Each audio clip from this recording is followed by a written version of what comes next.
I'm good whenever you're ready. Okay, I'd like to call to order this meeting of the Sacramento County Board of Supervisors for Tuesday, August 5th, 2025. Madam Clerk, will you please call the roll and establish a quorum? Good morning, Supervisors Kennedy. Here. Desmond. Here. Rodriguez. Here. Hume. Chair Cerna. Here. And we do have a quorum. Very good. If you could recite our statement. This meeting of the Sacramento County Board of Supervisors is live and recorded with closed captioning. It is cablecast on Metro Cable Channel 14, the local government affairs channel, on the Comcast and DirecTV U-verse cable systems. It is also live streamed at metro14live.saccounty.gov. Today's meeting will be repeated Friday, August 8th at 6 o'clock p.m. on Channel 14 and viewed at youtube.com/metrocable14. The Board of Supervisors fosters public engagement during the meeting and encourages public participation, civility, and the use of courteous language. The Board does not condone the use of profanity, vulgar language, gestures, or other inappropriate behavior, including personal attacks or threats directed towards any meeting participant. Seating is limited and available on a first-come, first-served basis. Each speaker will be given 2 minutes to make a public comment and are limited to making one comment per off-agenda item. Please be mindful of the public comment procedures to avoid being interrupted while making your comment. Comments made by the public during Board of Supervisors meetings may include information that could be inaccurate or misleading, particularly concerning topics related to public health, voter registrations, and elections. The County of Sacramento does not endorse or validate the accuracy of public statements made during these open public forums.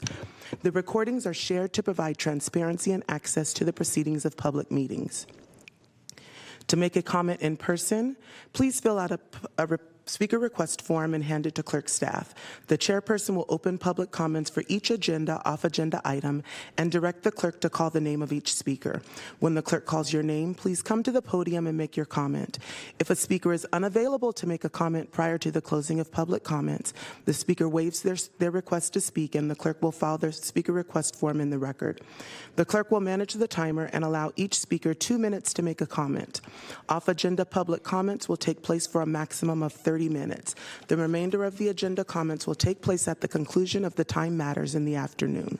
You may send written comments by email to boardclerk@saccounty.gov. Your comment will be routed to the board and filed in the record. If you need an accommodation pursuant to the Americans with Disabilities Act or for medical or other reasons, please see clerk staff for assistance or contact the clerk's office at 916-874-5451 or by email at boardclerk@saccounty.gov. Thank you in advance for your courtesy and understanding of the meeting procedures. Very good. Thank you, Madam Clerk. Will you please rise and join me in the Pledge of Allegiance? Pledge allegiance to the flag of the United States of America and to the republic for which it stands, one nation, under God, indivisible, with liberty and justice for all. Okay, again, I'd like to welcome everyone who has joined us here in Chambers today for our Board of Supervisors meeting. We have a full agenda as usual, and again, as a friendly reminder, we certainly welcome your participation in the meeting, providing us your input if you're so inclined on any item that's on our posted and published agenda. You're also welcome to address any item that's not on our agenda. Just please be aware that the Brown Act prohibits our ability to discuss in detail any off-agenda matters, but we're certainly all ears and want to hear what you have to share with us. So look forward to hearing from members of the public on items, again, both on and off the agenda. With that, I also want to welcome Assistant Clerk of the Board, Nicole Lee, back at the helm of running our meetings. She did a very, very capable job when our last clerk, who is now our county clerk recorder, when she was out on sick leave for a couple months. And so it's good to see Nicole back here helping us again get through today's agenda. So with that, Madam Clerk, will you please call the first item? First item is public comments relating to matters not on the posted agenda. Our first speaker this morning is Barbara Rand. All right, very good. As we don't have a long list of off-agenda speakers, I'm going to take the liberty of providing a little more time, so 3 minutes. I whittled it down, so it might be 2 minutes and 7 seconds. I'm not positive. Wish I had known that. Hello, I'm following up on my presentation a few weeks ago asking for people to be released from jail during business hours. In response, Eric Jones and Laura Foster reached out to me in writing stating that 100% of people released should be between the business hours of 6 a.m. to 5 p.m. Release records are not made public. The only way I could confirm or deny the statistics in the email was to stand in front of the jail and count people being released. Decarcerate Sacramento and I counted for 24 hours from midnight to midnight to collect the data you received. It's in the folder. We found 57.7% of people were released between 6 a.m. and 5 p.m., while 42.3% were not. And while 57.7 compared to 64.3% may not feel significant, 64.3% is what the sheriff said he released during business hours. It's because the percentages don't match, and the numbers fall desperately short of Sheriff Cooper's own commitment to 100% being released during business hours. When did less than 100% become acceptable, especially when regarding the sheriffs? Also, a sign in the jail doorway states there is no set time for releases. The main jail facility releases scheduled inmates 24/7. I don't understand the stated commitment of 100% release during business hours by the sheriff and a huge sign stating release 24/7. Despite Officer Foster stating those released may access a free telephone, only 27.5% were allowed. This may seem trivial, yet we were shocked to learn how often phones were taken from people and not returned.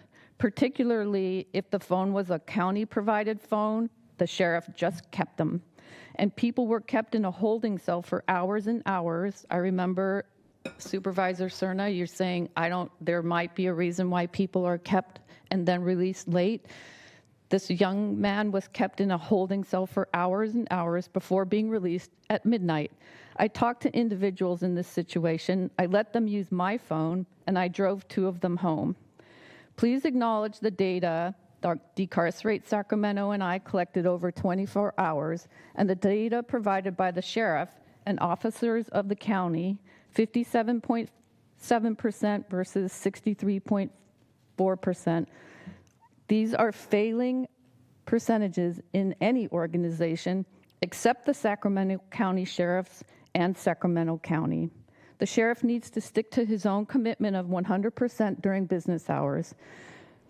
In addition, he has also committed to providing released people resource guides, bus passes, clothes closets, phone charging, phone calls, and the Exodus Project.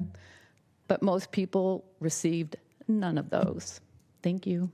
Thank you. Chris Lodgson.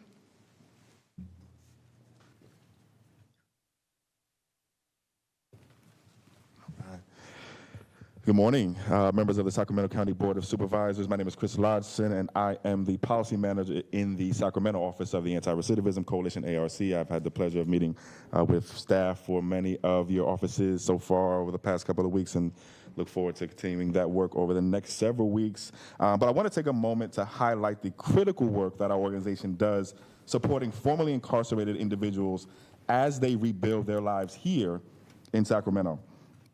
Our mission is to ensure that these individuals, many of whom parole into Sacramento from all across the state, have the resources and support they need to successfully reintegrate into society, to thrive, to advocate for positive policy change, and importantly, a community. The population we serve faces numerous challenges, from finding stable housing and employment to accessing mental and behavioral health services and education. And we believe that with the right support, these individuals, our neighbors, can overcome these obstacles and become positive, contributing members of our community. Supervisors, we look forward to continuing our collaboration with the county and working together to make meaningful improvements in the lives of those we serve. Thank you for your time and for your consideration. We are hopeful that with your support, we can continue to create positive change and build a stronger, safer, and more prosperous Sacramento County. Thank you very much. Chris, before you leave the podium there, thank you for your testimony, and you mentioned having the opportunity to meet with our respective staffs. I would encourage you, if you haven't already, to maybe try and get an audience with our new probation chief, Chief Rowe. Okay. I think having had a chance to kind of understand what his priorities are, I think that would be a productive meeting for both of you. If you could, or do want to do that, I would certainly encourage it. Absolutely. If I could just say one quickly, I want to shout out to Chief Rowe, Probation Chief Rowe. He's been at our office twice already since he's been sworn in. So excellent. He's on the job. Good to hear. Thank you. Our final speaker this morning is Ted S. That would be Mr. Samara. That would, I scribbled my name. I got to keep you all guessing. I put Ted S. Who's that guy coming up here, right? Good morning, Supervisors. Ted Samara, Executive Director of United Public Employees, in which we represent 3,500 of your county employees. And so, first of all, I want to thank those Board of Supervisors that has helped and have met with me in the last couple of weeks to move the needle in regards to getting contracts. We TA'd off on our office technical contract yesterday. It may not be the best contract, but under the circumstances that we're facing right now, it is a livable one. But however, it wouldn't be remiss that we're still at the table for our 008 Welfare and Supervisor Bargaining Unit. And I'm here today to speak on just that. These are those social workers that still work in those walk-in homes, and the position of the county is they want to add more duties in order for them to get a differential for working in those extremities. It should not be lost, the difference between those social workers and those that working out in the field, and they're all very admirable. I believe you have Karen Parker. I don't think she's here yet, but she's up for a resolution on her retirement later on in your agenda. And the advocacy she has done around the safety of the social workers and the work that they do, that those that work in the walk-in homes differs from those out in the field. Where if they're going to try to take a child from a home, they have law enforcement to support them. These are the children that come from those environments into these walk-in homes. And as you know, for those that I have met with, they're troubled children, and not of their own cause, but in the environment in which they were raised. We've had fingers severed, we've had fentanyl inhaled, smoke blown in our members' faces, trying to talk kids off the ceilings because they're drunk on alcohol. I mean, for the longest, as you know, they couldn't even search their bags. But with the help of this board here, we've made some progress in that, as well as de-escalating their ability to de-escalate some of these children. However, it's still not perfect. And so we ask for a differential for those folks, those social workers that still work in those walk-in homes, even though it's admirable in regards to Director Boston and your Deputy County Exec Officer here, Ms. Kathari, in trying to get out of the walk-in home business. I think that's everybody's ideal situation, but it hasn't happened. All right? They shouldn't have to encompass more or incumbent more duties just to receive a differential for the environment in which they work under. Also, it was told to us by your chief negotiator that it's the Board of Supervisors that want to get rid of the Workload Policy Board.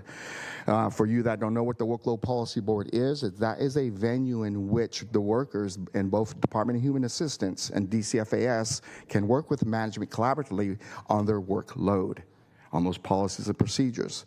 But the county's chief negotiator last week made it very clear that you Board of Supervisors support in getting rid of that. That is unacceptable for us. This is a venue in which they have the opportunity to work collaboratively with their employer, the county, the department, on their workload. If it's hard to recruit and retain employees, give them still that voice in order for them to work collaboratively with their folks. I appreciate it, and thank you for the 3 minutes. Talk to you soon. Thank you, Ted. And that concludes our public comments. All right.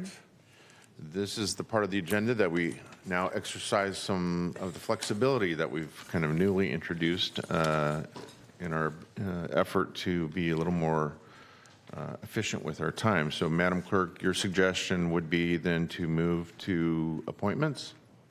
First, we just want to announce that item number 2, the presentation of the resolution honoring Emergency Medical Services Authority Medical Director of the Year, Dr. Greg Can, is being moved to the meeting of August the 19th. And then if it pleases the board, we can proceed with own ranks appointments this morning. Okay, we don't have to take any formal action on the continuance, correct? We do not. Okay, It was very good. agendized.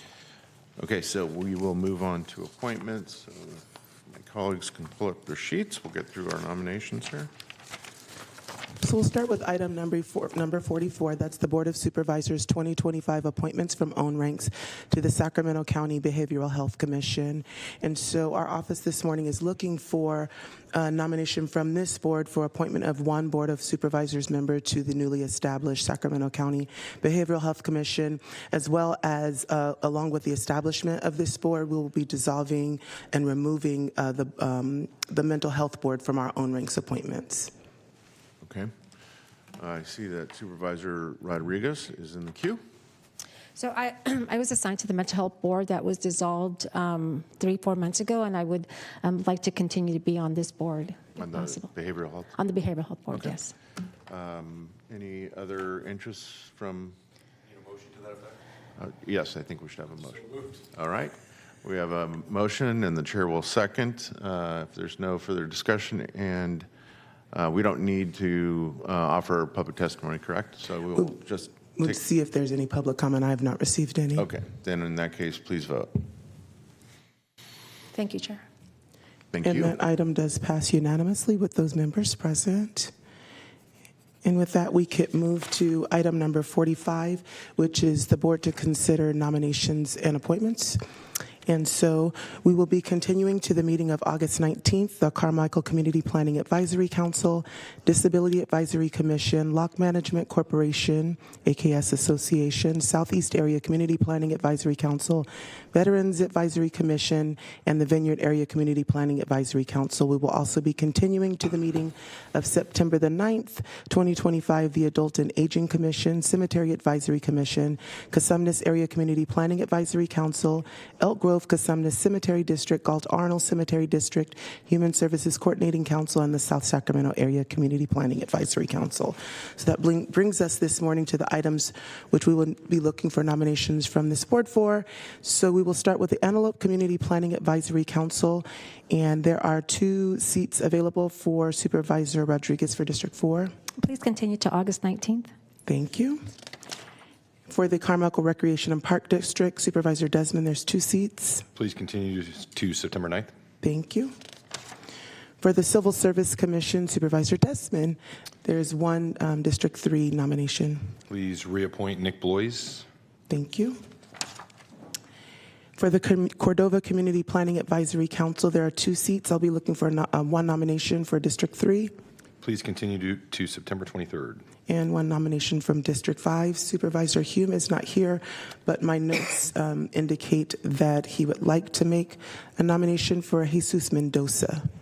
Okay. My notes, Madam Clerk, show D4. Is that a mistake? For Cordova, Yeah.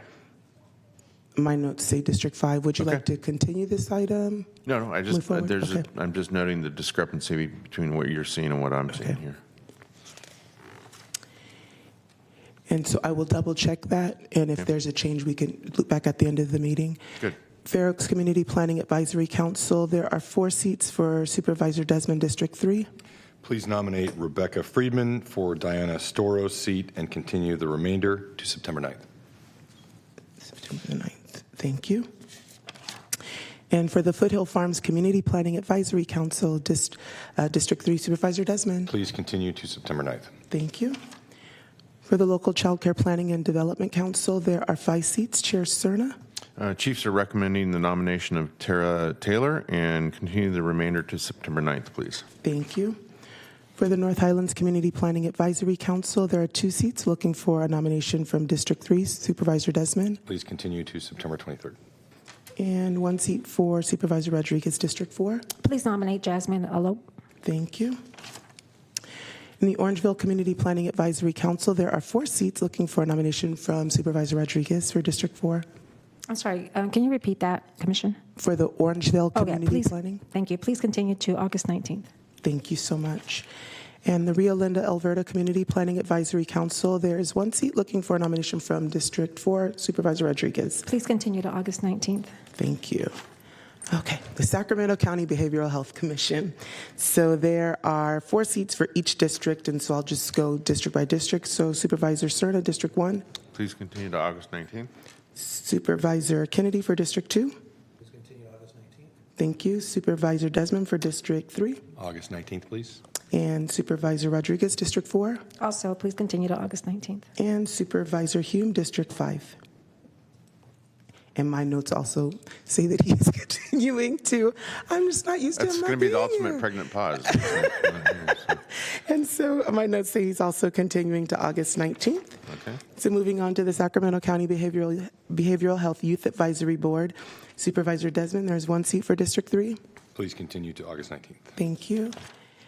And for the Sacramento Environmental Commission, there's 1 County of Sacramento appointee, Chair Cerna. Please continue to September 9th. Thank you. And for the Sacramento Housing and Redevelopment Commission, there's 1 District 5 nomination. My notes have Supervisor Hume requesting a continuance of that item to August 19th. For the Sylvan Cemetery District, Supervisor Rodriguez, 1 District 4 nomination. Please continue to August 19th. Thank you. And that concludes our nominations and appointments this morning. At this time, Chair Cerna, it is 9:53. We can continue to our consent calendar if you'd like. Yes, please. Thank you. And so our consent items are items 3 through 32. I do have clerk notes for 3 of the items. Item number 4 is adopt an ordinance amending Title 4, Chapter 4.36 of the Sacramento County Code relating to massage establishment owner and massage management requirements. This item waived full reading and was continued from the meeting of July the 22nd. We do have 3 members of the public who are here this morning to speak to those items. Would you like to hear those now or hear the others that I have notes on? Let's hear from the speakers. Okay. So we will bring our speakers forward. Our first speaker this morning is BJ Pitts.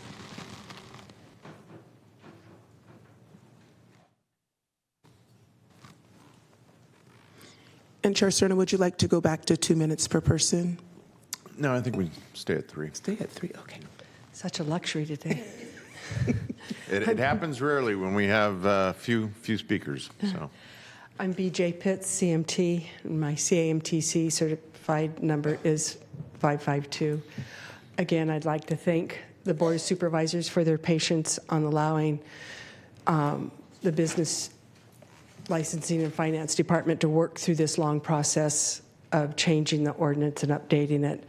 I feel that we've come to a great writing at this time, and thank you very much. thank you. Next is Kim Austin. And I hope to see Desmond at National Night Out tonight. Thank you to the Department of Finance and you, Board of Supervisors, for working with us, massage advocates, in creating a strong massage ordinance. Thank you. Kimberly Austin, Certified Massage Therapist, 68526. Thank you. And our final is Tony Siakoto, CMT. Did I pronounce that right? Hi.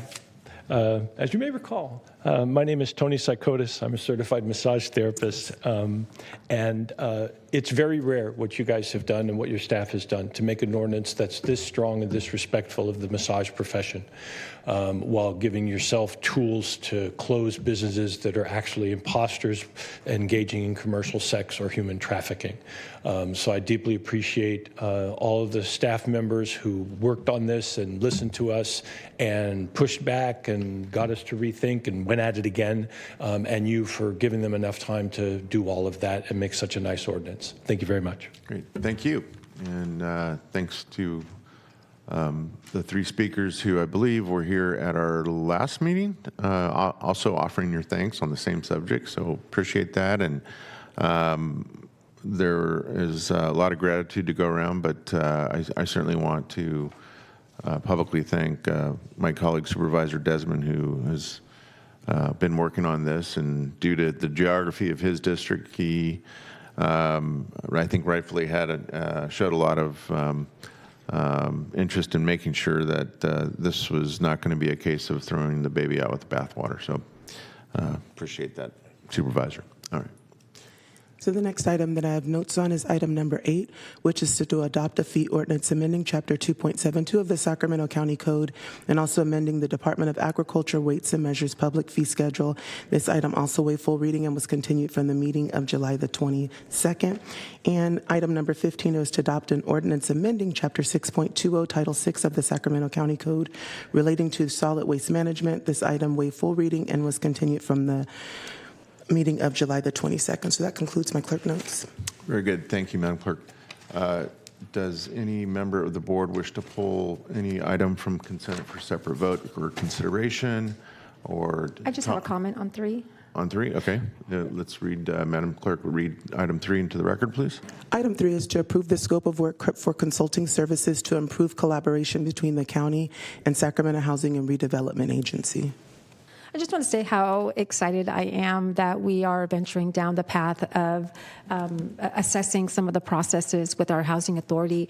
I think when I first came aboard, it just seemed really overwhelming to me, and in some areas very confusing in understanding who does what and where does some of the responsibility lay. And so with this particular item, I'm just glad that I think it's going to give me just a summary of what SHRA has and their roles and the responsibilities, in addition to the roles and the responsibilities of the commission. So I just want to state that this is a really good item for us to assess. That's it. Great. Thank you, Vice Chair. Okay. Seeing no other colleagues in the I will go queue. ahead and move the consent item. Okay, it's been moved and seconded. Madam Clerk, do we have any members of the public time to speak on the balance of consent other than what we've already heard? I do not. Okay, before we vote, please record an abstention for me on item 11. For item 11, if it's okay, we'll take a separate vote for item 11, so Sure. we'll vote now. Okay. So, Chair Rodriguez, do you mind just amending your motion Sure. for items? Okay. Sure. And is the seconder of the motion good with that? All right, very good. Please vote. So items 3 through 32, absent of item 11, is approved unanimously with those members present. And so now we'll look for I will go motion. ahead and move item number 11. Do you for need to approval. read item 11 into the record? Yeah, we'll read item number 11. Thank you so much. That's to approve a resolution authorizing the Director of Regional Parks to execute the First Amendment to the Cordova Hills Community and Neighborhood Park Development Agreement. Okay. I will move approval of item number 11. Okay, it's been moved and seconded. Please vote.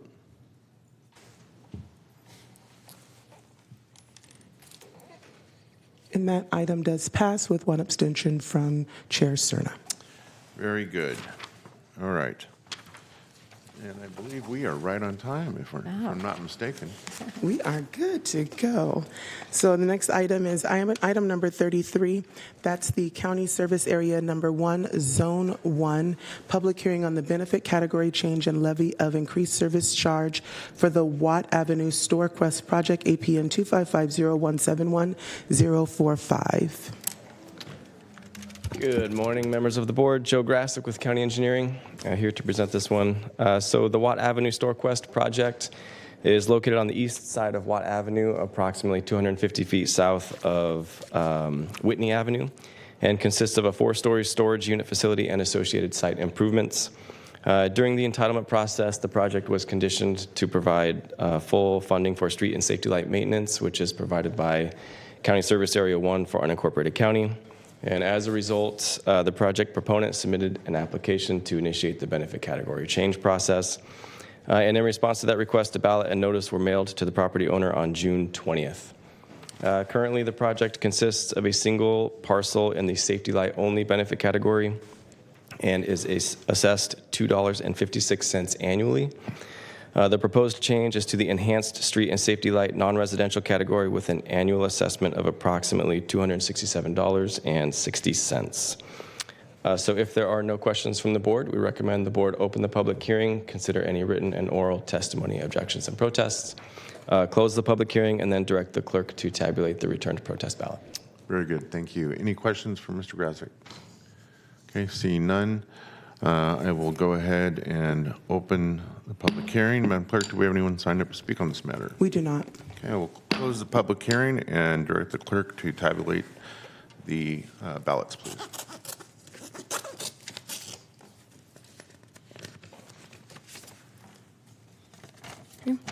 Office received one ballot. The legal owner, 3438 Watt SP LLC, parcel number 255-0171045, site address 3438 Watt Avenue, Sacramento, California, 95821, and it is marked as yes. Okay. Great. And so now I will read in the fill-ins for the resolution. In Section 2, at the close of the hearing, the board had received 0 written protests. Section 3, at the close of the tabulation, the board had received 1 protest ballot totaling 100% of the total service charges to be levied, of which 100% was in favor of the change of benefit category and 0% was in opposition. All right, very good. Okay, is there a motion to approve the resolution? Second. Okay, it's been moved and seconded. Please vote. And that item does pass unanimously with those members present. Very good. Thank you. Thank you, Joe. Item number 34 is a hearing to lien delinquent storm drainage service charges and adoption of resolution ordering delinquent storm drain service charges to be collected on the property tax roll. This item was continued from the meeting of June 10th. All right. Good morning, Chair Serna, members of the board. Mark Espesi, Deputy Director of Finance for Sacramento County, presenting items 34 through 39, which contain delinquent utility charges collected by our Consolidated Utility Billing Division. We are asking the board to have these charges enrolled on the tax roll. Each customer was notified through delinquent bills and notices that these charges would be enrolled on property tax bills, and the board adopted a resolution of intent back on June 10th, 2025. Customers will still be able to pay until August 22nd, 2025 to avoid having these bills added to the tax roll. Item 34 contains delinquent storm drainage charges, which include 8,739 accounts totaling $706,614. Item 35 is for delinquent solid waste charges, which has 8,572 accounts totaling $4,740,639. Item 36 is delinquent storm drain charges collected on the behalf of City of Citrus Heights. This has 1,463 accounts totaling $133,839. Item 37 is delinquent storm drain charges collected on behalf of City of Rancho Cordova. This includes 1,121 accounts totaling $97,419. Item 38 is for delinquent utility user taxes, 13,196 accounts totaling $224,161. And item 39 is delinquent water charges for the Sacramento County Water Agency. This has 2,606 accounts totaling $2,203,199. We expect these counts to go down, and this resolution or this item gives our office the authority to work with those customers. Thank you for your consideration, and happy to answer any questions. Great. Thank you, Mr. Espesi. Any questions for staff? Okay, seeing none. Madam Clerk, do we have anyone signed up to speak on this matter? We do not have anyone signed up to speak. And speaking of this matter, I'm going to look to County Council. Can we vote on all this bundled group of lien delinquencies? I was just going to chime in and ask the clerk to read them one by one, and you make a motion and vote individually. Thank you. I'm glad I asked. All right. So everyone understands we're going to take this individually. All right. Very good. Okay. So item number 34, I've read into the record, so we'll look for a motion on that item. I'll go ahead and move the item. Okay. We have a Second. motion. We have a motion and a second. Please vote. And that item does pass unanimously with those members present. Item number 35 is a hearing to lien delinquent solid waste service charges and the adoption of resolution ordering delinquent solid waste service charges be collected on the property tax roll. Item was continued from the meeting of June 10th. Okay. Is there a motion? I'll go ahead and move the item. Second. It's been moved and second. Please vote. And that item does pass unanimously with those members present. Item number 36 is hearing to lien delinquent storms drainage service charges for the city of Citrus Heights and adoption of resolution ordering delinquent storm drainage service charges be collected on the property tax roll, continued from the meeting of June 10th. Okay. I'll go ahead and move the item for approval. Second. Okay, there's a motion and a second. Please vote. And that item does pass unanimously with those members present. Item number 37, hearing to lien delinquent storm drainage service charges for the city of Rancho Cordova and adoption of resolution ordering delinquent storm drainage service charges be collected on the property tax roll, continued from June 10th, 2025. I'll go ahead and move the item for approval. Second. We have a motion and a second. Please vote. Item passes unanimously with those members present. And the final item is item number 38, hearing to lien delinquent utility taxes and adoption of resolution ordering delinquent utility taxes be collected on the property tax roll, continued also from June the 10th. I'll go ahead and move the item for approval. Second. Okay, we have a motion and a second. Please vote. And that item does pass unanimously with those members present. All right. That is some of the most exciting subject matter. Let's see. No, actually, I think Did there's we one skip more. one, by the way? Yeah. Item number 39. One more. Okay. Item number 39 is a hearing to lien delinquent water use service charges and adoption of resolution ordering delinquent utility water use service charges be collected on the property tax roll, continued from the meeting of June 10th, 2025. I will note that you are acting on this as the Sacramento County Water Agency. I'll go ahead and move the item for approval. Okay, it's been moved and seconded. Please vote. And that item does pass unanimously with those members present. Thank you. Thank you. So item number 40 is the response to 2024-2025, and I will also add for the record there was no public comment on any of those items. And item 40 is response to the 2024-2025 grand jury reports related to the Batterers Treatment Program and elder financial abuse. Okay. Supervisor Cerner, we have Deputy County Executive Eric Jones to kick us off, and then we'll have a couple other speakers to speak on the specific items. Thank you. Okay, very good. Mr. Jones, good morning. Thank you. Good morning, Chair Cerna, Board of Supervisors. So again, I'm Eric Jones, Deputy County Executive of Public Safety and Justice Agency. I'll be doing a summary of the two reports you'll be hearing about that we're bringing to you today. And I do want to thank Elisa Carvalho, who did a lot of the work behind the scenes to put all of these responses back together.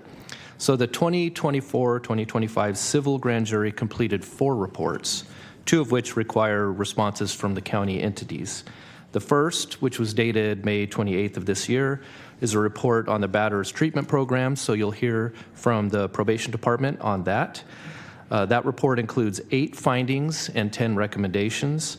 The Board of Supervisors is required to respond to all findings and recommendations, and probation's response is being recommended to be adopted as the board's response. The second grand jury report, dated June 4th, is a report on the county's handling of elder and financial abuse. You will hear a brief presentation from Shelby Boston of the Department of Child, Family, and Adult Services. And that report includes 13 findings, 13 recommendations. Only a handful, as you will see, require a Board of Supervisors response. The Sheriff's Office and District Attorney reports were sent directly to the grand jury, and they are posted on the grand jury's website. For all of the reports, we are currently within all timelines given by the grand jury. Probation Department, Sheriff's Office, and District Attorney's responses were due within 60 days of the published report. County Board of Supervisors with DC FAS's response is due within 90 days of receiving the report. All are packaged together here, however. Sheriff's, DA, and Probation, per procedure and the law, sent their responses directly to the Superior Court. For DC FAS and Board of Supervisors, we need that board approval to revise or adopt the responses as listed here and be sent back to the presiding judge through the clerk of the board. The grand jury's findings and recommendations must be publicly addressed. That's why we're here today, within specified timelines. And responses, again, are then go back to the Superior Court. There's a very strict format on our responses. So for findings by the grand jury, there are 2 options. One is a response to say that the respondent agrees with the finding.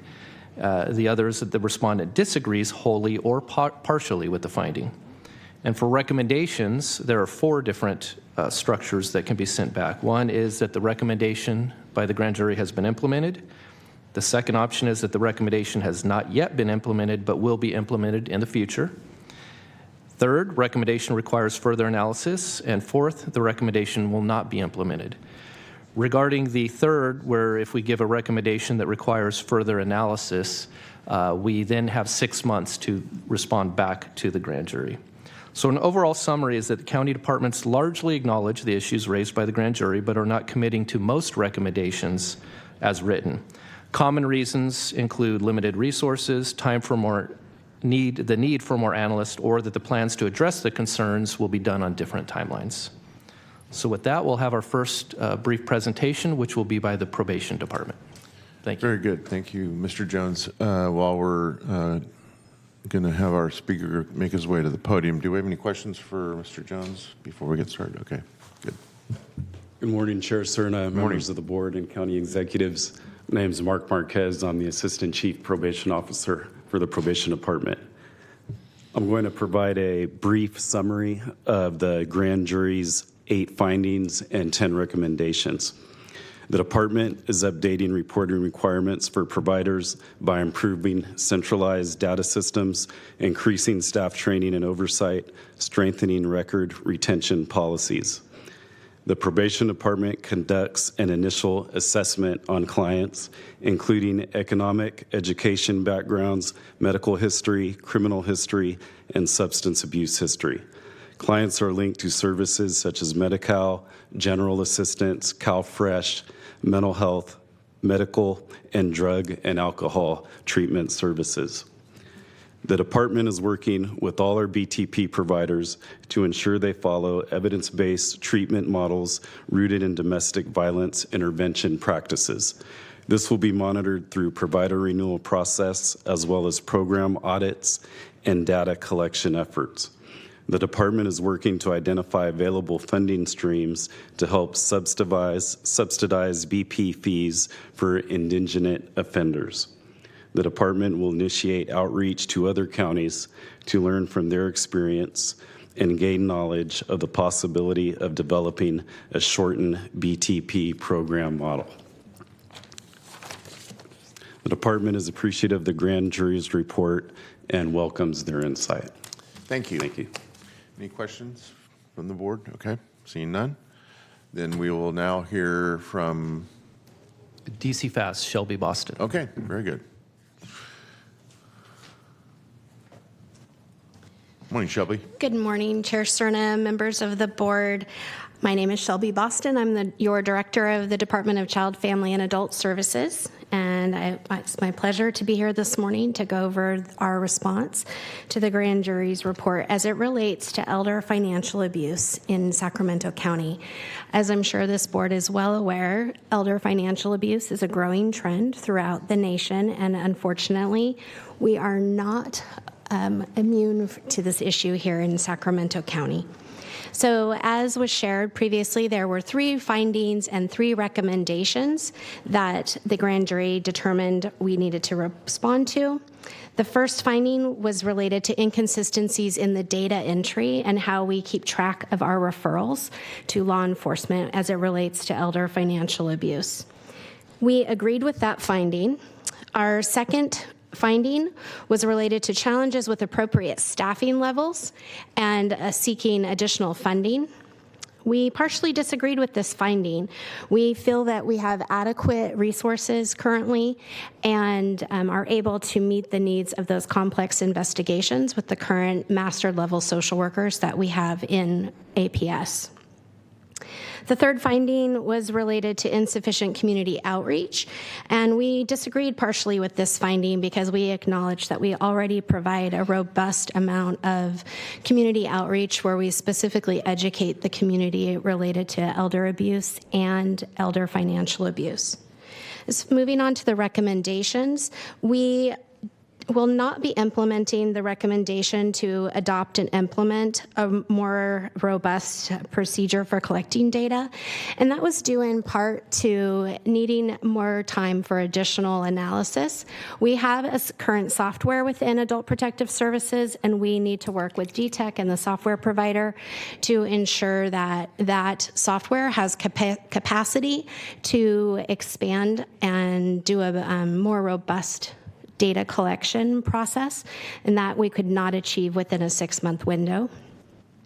The second recommendation we will not be implementing because we don't believe it is warranted, and that has to do with the staffing of our master level social workers within Adult Protective Services. And then finally, on recommendation 13, the recommendation was to enhance that community collaboration with our law enforcement partners and the district attorney's office, and we will not be implementing that because we felt not reasonable within the timeline.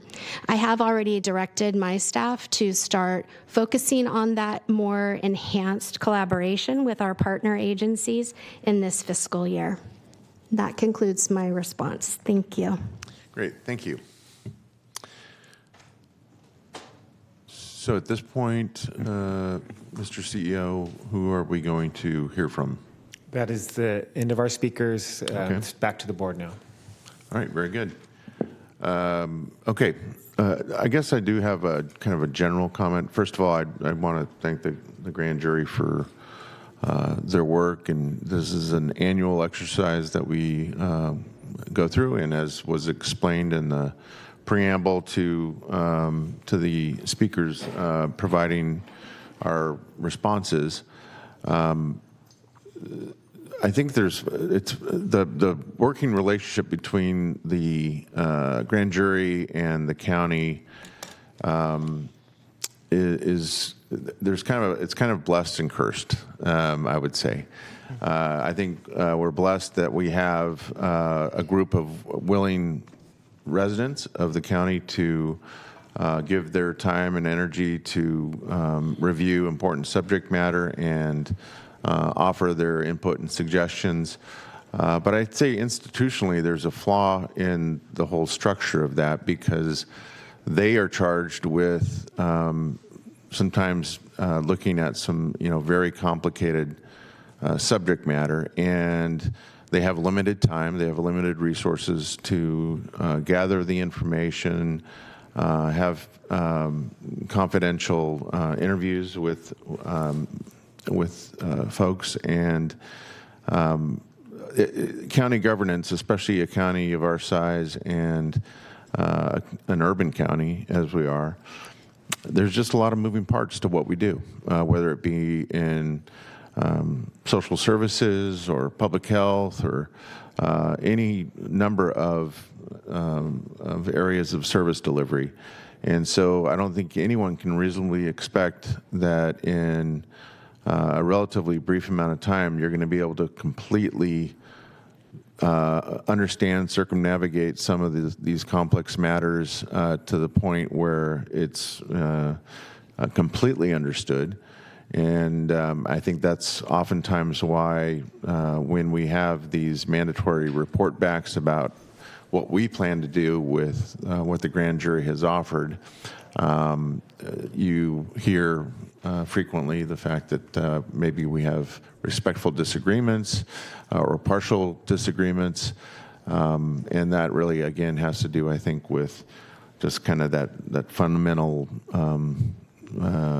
disconnect in terms of the complexity of the subjects and the time that's really necessary to fully understand some of it. So it is no poor reflection on the grand jury. I certainly don't want to have anyone take my comments in that fashion, but again, for those that may be watching or for the media that may be in the room and interested in this, I would just offer those comments to kind of provide some broad, at least, perspective from someone that's gone through this now, I think, 15 times. So, again, appreciate staff's consideration of the report and the assessment of some of the suggestions and the feedback. So thank you again.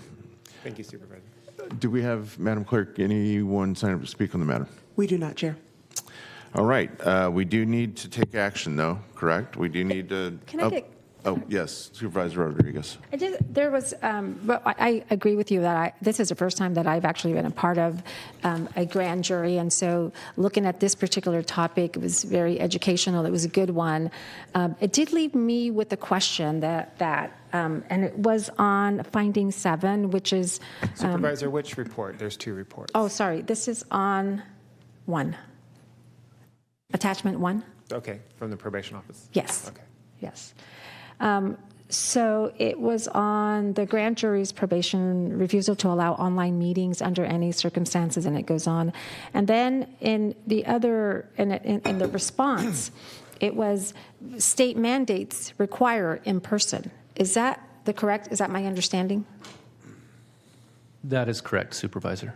Okay, thank you. That was the only thing I had. All right. Good. Thank you.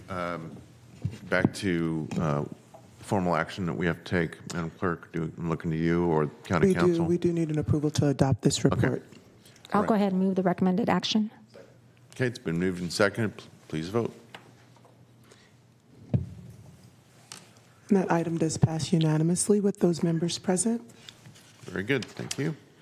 Item number 41 is PLMP 2025-00018, Liquor Labs PCM Type 21. This is a request for a letter of public convenience or necessity for the sale of alcohol with the Type 21 ABC license at a property located at 2916 Watt Avenue, near the intersection of Watt Avenue and Marconi Avenue in the Art and Arcade community. The applicant is Jarambir Singh Dalai, APN 269005127. Very good. Thank you. Morning, Leanne. Good morning.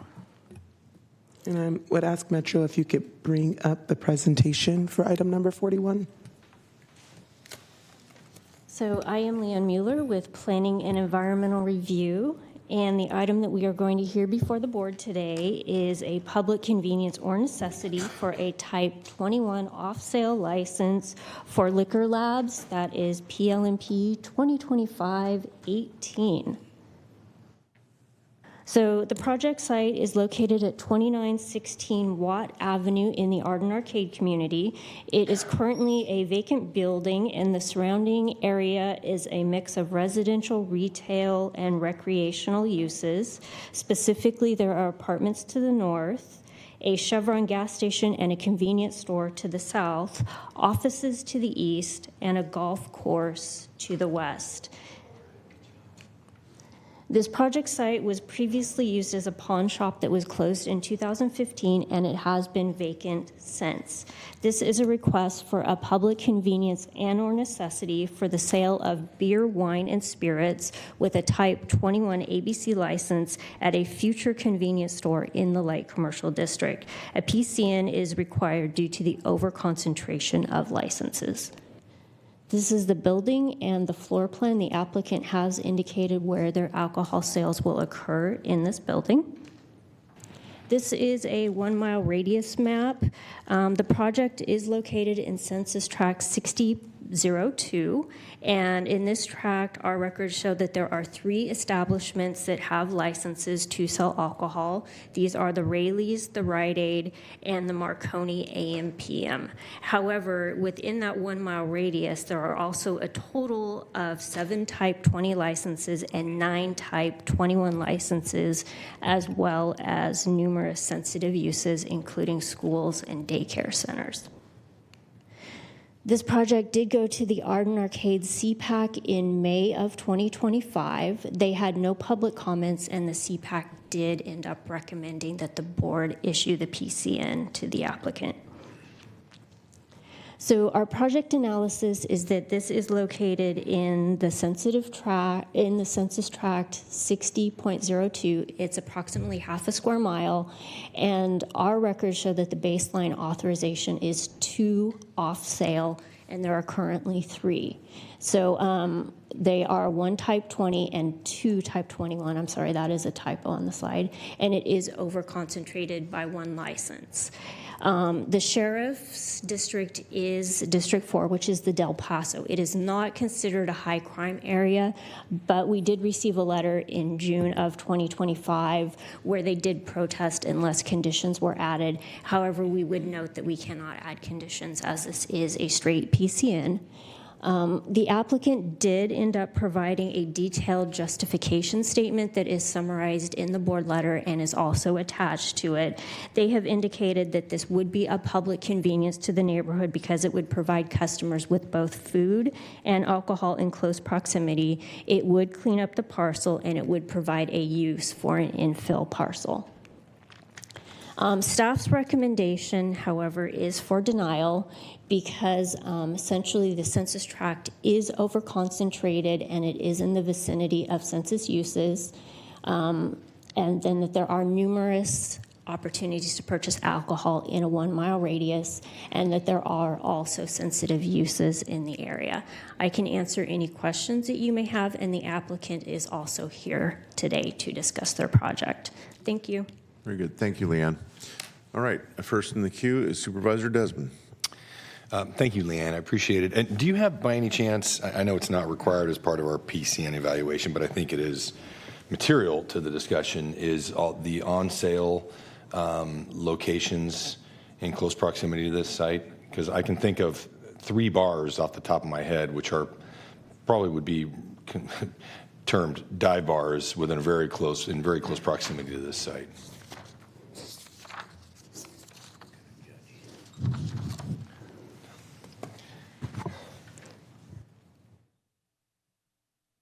So there are 6 full-service grocery stores, 2 retail stores, and 8 convenience stores.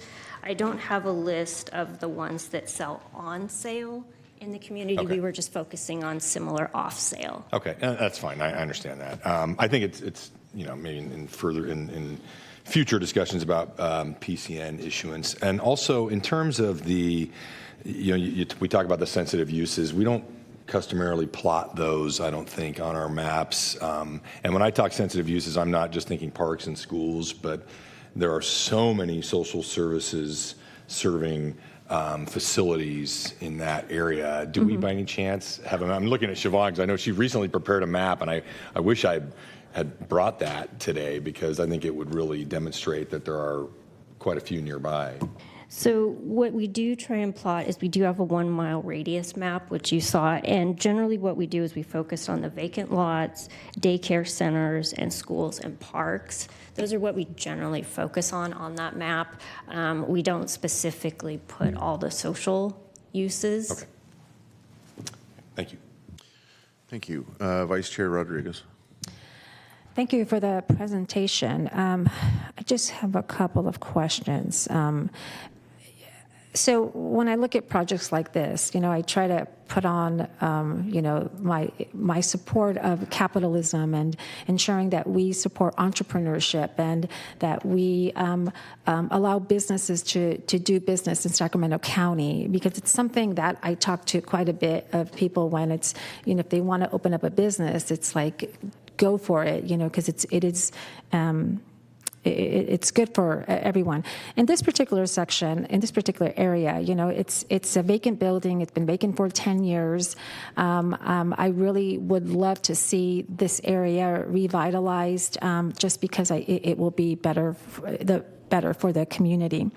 Rite Aid currently right now is that one business that the license is not there because Rite Aid is probably closed or has closed. I think they've all now Yeah, closed. that's our understanding is that the Rite Aid is closed. They do have a Type 21 PCN license, and we have checked with ABC to see what the status of that license is, but they didn't get back to us. But when we looked it up on the website, technically it's still inactive and it expires in June of 2026. So staff didn't feel like we could say with confidence the status of that license. Right. But to your point, they are gone. Mm-hmm. And Just to confirm, it is not considered a high crime area. It is not considered a high crime area. No. Okay. And I guess that's all my questions for now. Thank you. All right. Thank you. All right. Thank you again, Leanna, for the presentation. Do we want to hear from the applicant at this point?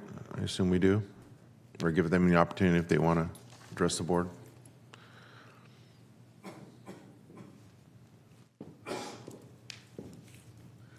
Hello, Board of Supervisors. Thank you for giving us the time to speak today.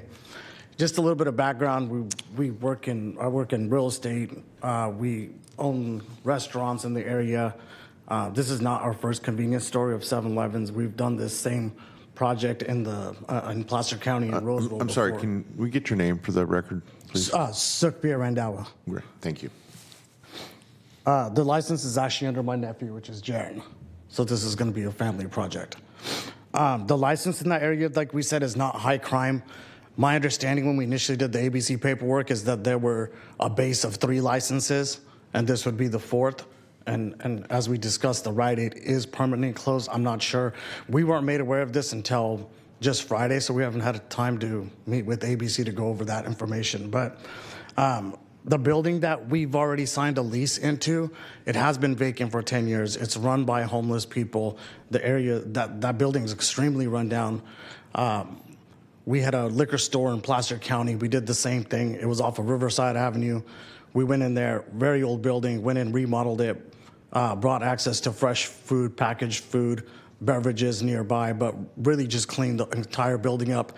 We also installed surveillance systems and gave sheriff access to those as well. Okay. Do we have any questions for the applicant? Supervisor Rodriguez.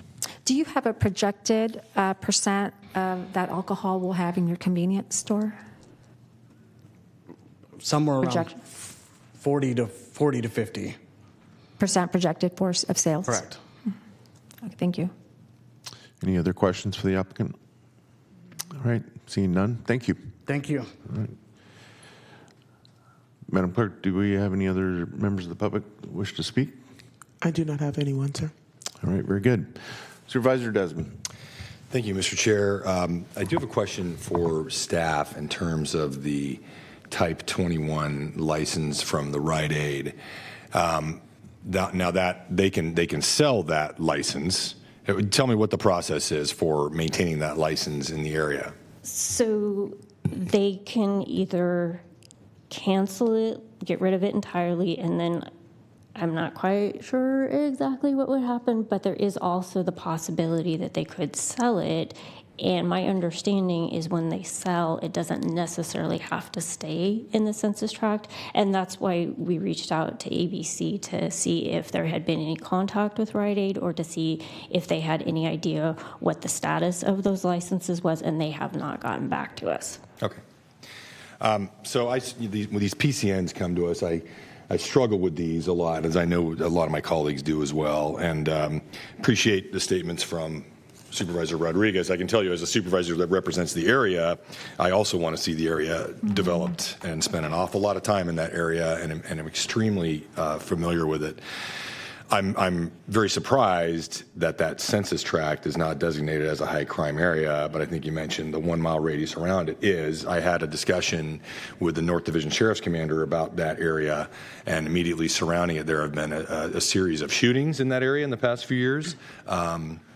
Anecdotally, I could tell you that every member of that community would say that is a high crime area. I also I just wonder if that has to do with the fact that Del Paso Country Club. I wonder if it could skew, some of the data. I was thinking the same thing, actually. And the other thing that I really struggle with there is, and I also appreciate Supervisor Rodriguez's comments about a vacant building. And I served on the CPAC like some of us did, and there was often a discussion, hey, let's not let the perfect be the enemy of the good, and something is better than nothing. I don't think that's the case here at this location with this use. I think that the burden is on the applicant to establish that there is substantial justification for convenience and necessity to have this there. I don't think that's the case. I think there are many alcohol serving establishments, both off sale and on premises. There are locations for food at the Rayleigh's right there. And I also bring in, I mentioned in my comments earlier that, the county is putting a lot of social services along that Watt Avenue corridor, which I support. But part of that support, and I've mentioned this many times from the dais, is that, look, we have to keep faith with the community that we are going to make decisions that are going to ensure that these social services community, whether that's serving the homelessness, whether that's a Medi-Cal facility or whatever it is, these are not going to be combined with other uses or decisions that could potentially negatively impact the community. And I feel like this could. And I also want to keep in mind that this is right next to, just north of the Country Club, where the old Tower Records used to be, and it's still the Country Club lanes right there, which is right next to Country Club Plaza, Country Club Center, where we heard some members of the public come the other day. This is a very challenged area, and I think allowing a Type 21 use here will not be good for the community. I don't think there's a public convenience or necessity for it, and with that, I support staff's recommendation to deny the PCN. Okay, that's a motion? Yes, sir. Okay, we have a motion, motion and a second. Supervisor Rodriguez? Yes. Well, I just had a question. I had one more question. So, The floor is yours. okay. I want to go back to the census tracts, and it was a question that I asked yesterday, and I'm not sure if you've had an opportunity to look at it. So, other census tracts similar to this within the county, do we have how many of those would exceed the alcohol licenses 21? Do we have information on that? I don't think we specifically know how many are over concentrated if somebody came in for another one. Basically what staff does is in the process is that the applicant would go to ABC and ABC would tell them that they're over concentrated and then they apply for the PCN with us. We're not exactly proactive in tracking that. Okay, thank you very much. Any further questions? I just have a question about the motion. A yes supports staff's recommendation, a no opposes. Is that how? That's sometimes correct. These And get... staff's recommendation is to deny. So this is a motion to affirm the denial. Okay. Okay. We have a motion second. Please vote. Just want to confirm that second is from you, Supervisor Rodriguez? Or is Kennedy? Okay. Kennedy, Thank you.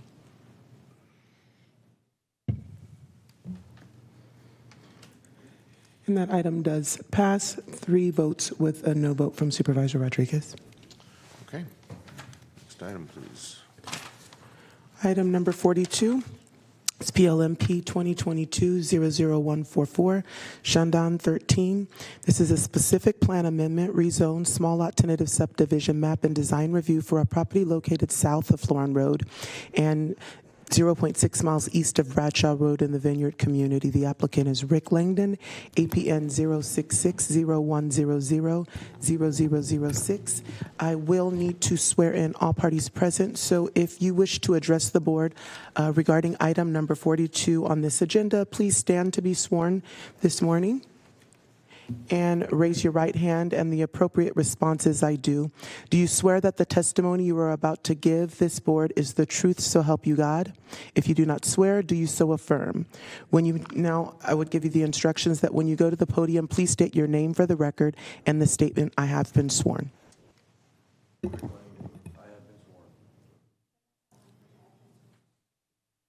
Thank you.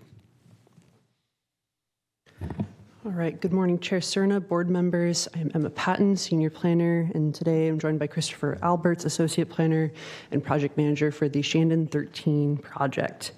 Today I'll be presenting the Shandong 13 project, covering aspects of the project, including the location and context, the requested entitlements, environmental review, as well as our staff analysis and recommendation. The Shandong 13 project is located within the North Vineyard Station specific plan, shown here outlined in red. It's that project 22. It is one of 4 projects located east of Bradshaw and directly south of Florin Road. Each of those projects is in various stages of development. The applicant is requesting approval of a specific plan amendment to increase the residential density. I'll discuss this a bit more on the next slide. They also request a rezone of approximately 41 acres from agricultural 20 to residential density 5. A small tentative subdivision map to divide the 41 acres into 159 single-family residential lots, 1 park lot, 1 bioretention basin lot, and 3 landscape lots, as well as a design review to determine substantial compliance with the countywide design guidelines.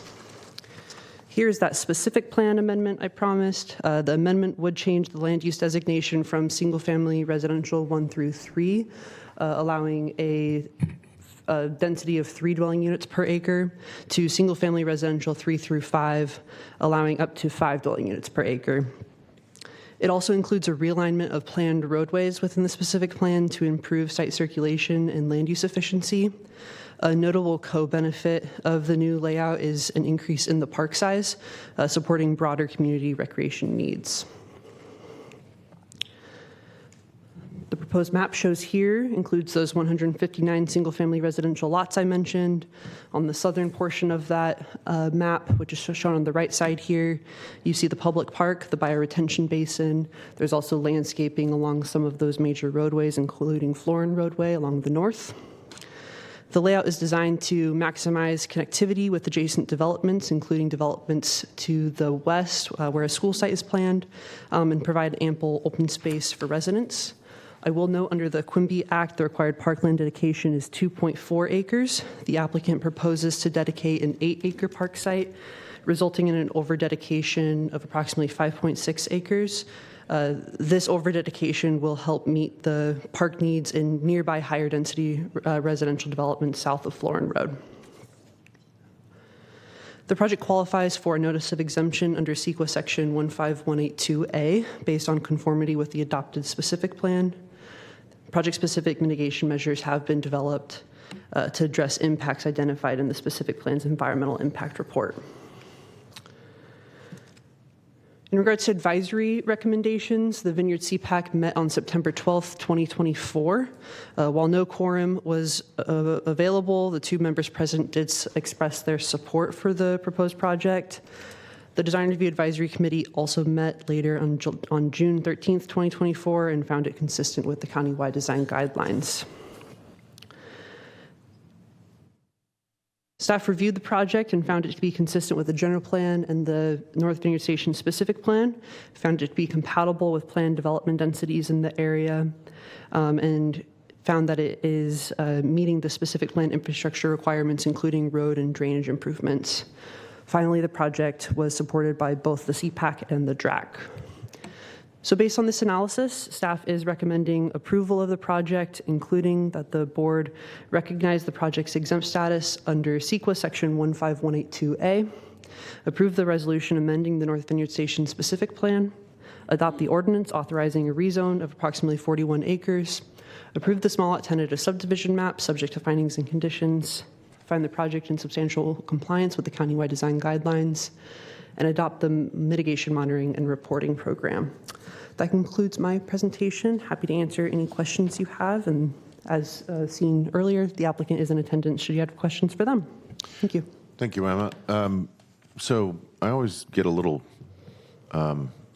apprehensive when we have planning items that come before us, and if those planning items are in a particular supervisorial district, the likes of which is not seated up here at the moment. So I'm just going to ask the clerk, do we have any special instructions or comments from Supervisor Hume? I did not for receive items 42 anything. and 43? I did not receive anything from the Okay. office. And planning staff, are you aware of any concerns, No specific concerns. Okay. I do recall during briefings there were some questions relative to parks and the over-dedication, which I mentioned during the presentation. Okay, very good. All right. In that Supervisor Cerna? Yes. I'll just add, I did text Supervisor Hume, and he says he's on his way, so I'd guess about 10 minutes out, just to put that in for information for you. Okay.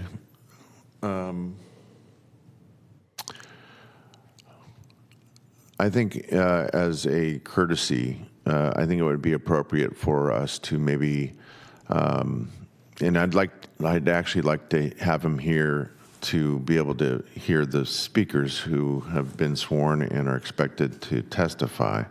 I would like us to go into recess for, let's say, 15 minutes, give him that opportunity. If he's not back by then, we'll just proceed. But I think we owe it to him to give him a chance to be here to certainly participate and consider these items that are in his district. So with that, we are in recess.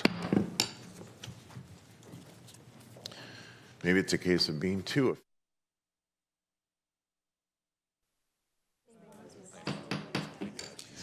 Okay, I'd like to call back to order this meeting of the Sacramento County Board of Supervisors for Tuesday, August 5th, 2025. Madam Clerk, will you please call the roll and reestablish quorum? Thank you. Supervisors Kennedy, Desmond, Rodriguez. Here. Hume. I am here. You are here. All right, very And good. Chair Cerna, we do have a have the quorum. full contingent of the board here, so Yes, very good. thank you, Chair. Yeah, no, my pleasure. So we will now hear from public speakers on the item. Unless Supervisor Hume, do you have any introductory remarks or questions of staff? You missed the staff report, but I was briefed ahead of the meeting. I was listening to the staff presentation on my drive here, so I am up to speed and good. Thank you very much. I appreciate the deference. we can actually participate while in motion. So yeah. Actually, if going to page 47 under table 3. All right, very good. Okay, so we will go ahead and hear from public speakers. We do not have any public comment, but I do believe are the applicants here today. Yeah, that's what I meant.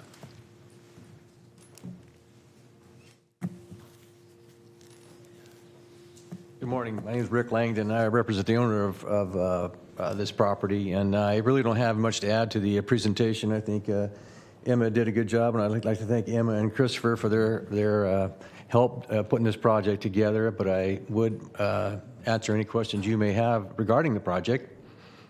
All right, very good. Succinct, I like it. Any questions for the applicant? Okay, seeing none. Thank you. Thank you. All right, very good. And that concludes public speakers, right? We do not have any other public comments. Okay, then at this point, I'd entertain a motion. So, Mr. Chair, I'll just say that, I appreciate the applicant's willingness to increase the park area due to the number of units within the specific plan. And I imagine that the original purpose of the 1 to 3 designation was for a density feathering. That's a pretty land-intensive land use that is not necessarily appropriate or adequate when we're facing a housing shortage, so I would happily move approval of the item. Okay. Second. All right, we have a motion and a second. Please vote.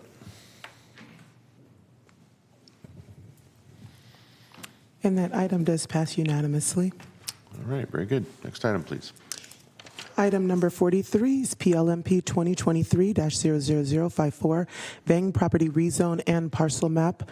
This is a rezone tentative parcel map and design review for 2 lots located northeast of the intersection of Dillard Road and Sherman Lane in the Casumnes community. The applicant is the Vang family, APN 134-0333-011 and -025.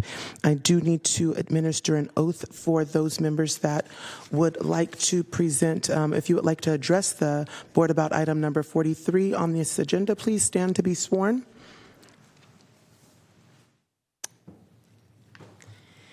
And if you could all please raise your right hand, and the appropriate response is, I do. Do you swear that the testimony you are about to give this board is the truth, so help you God? If you do not swear, do you so affirm? When you go to the podium, please state your name for the record and the statement, I have been sworn. You're back. I'm back.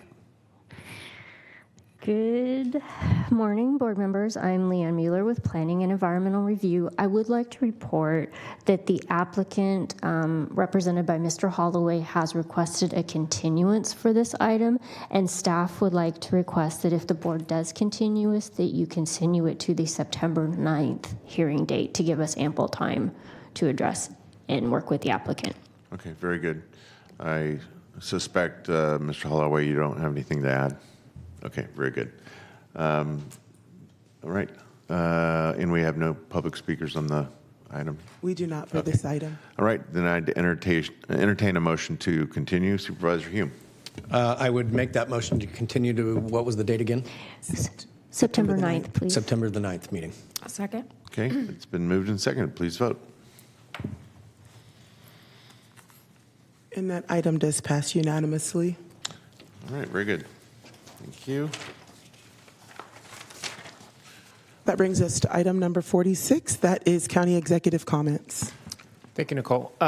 Supervisor, I just wanted to take a moment to highlight one of the services. I believe Metro Cable has a picture to show for you.